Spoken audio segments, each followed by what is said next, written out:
Si vous souhaitez être à la une du meilleur de l'actualité camerounaise, alors vous êtes au bon endroit. L'information de qualité vous est proposée sur votre nouvelle chaîne YouTube, Média d'Afrique TV. Eh bien, mesdames et messieurs, une fois de plus bienvenue pour cette nouvelle analyse vidéo.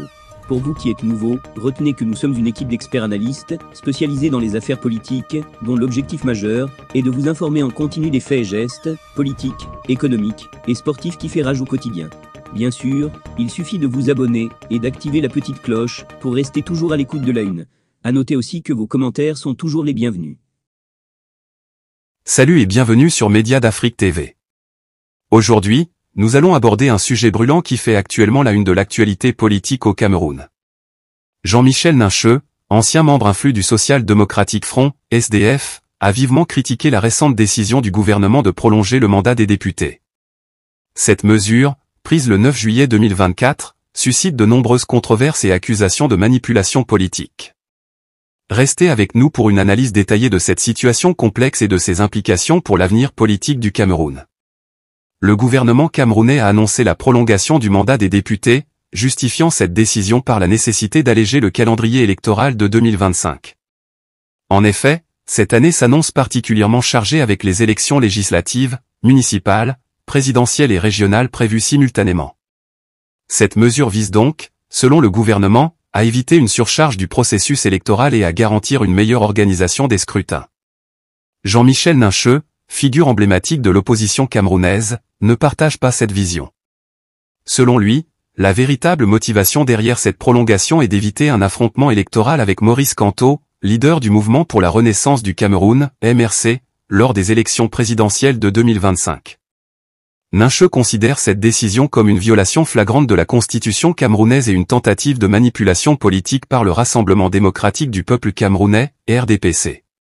La constitution camerounaise stipule clairement que la prolongation du mandat des parlementaires ne peut être justifiée que par une crise grave ou des circonstances exceptionnelles. Jean-Michel Nincheux argue que l'argument avancé par le RDPC, basé sur la complexité du calendrier électoral, est infondé. Pour lui, cela démontre l'incompétence du régime à organiser des élections dans les délais impartis. Nincheux souligne également que le RDPC aurait dû anticiper cette situation dès les élections de 2018 et 2020, en prenant les mesures nécessaires pour éviter ce scénario. Il critique sévèrement la gestion des élections au Cameroun, marquée par de fréquents scandales financiers, ce qui rend cette justification gouvernementale encore plus suspecte à ses yeux. En réalité, seules deux élections majeures auront lieu en 2025, les élections législatives et municipales combinées, et l'élection présidentielle. L'élection des conseillers régionaux, qui se fait au scrutin indirect, ne nécessite pas les mêmes ressources.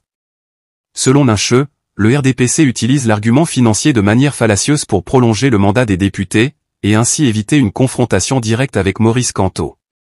Face à cette situation, Jean-Michel Nincheux appelle les Camerounais à s'inscrire massivement sur les listes électorales, malgré les obstacles posés par Élections Cameroun et les CAM.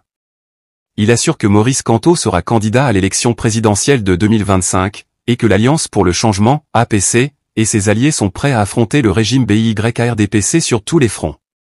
La prolongation du mandat des députés est une décision qui divise et soulève de nombreuses questions sur la transparence et la crédibilité du processus électoral au Cameroun. Jean-Michel Nincheux, par ses critiques virulentes, met en lumière les enjeux politiques et constitutionnels de cette mesure controversée. Restez connectés sur Média d'Afrique TV pour suivre de près cette affaire et bien d'autres sujets d'actualité politique. Merci de nous avoir suivis. N'oubliez pas de liker, commenter et partager cette vidéo. Abonnez-vous à notre chaîne pour ne rien manquer de l'actualité en Afrique. À très bientôt sur Média d'Afrique TV.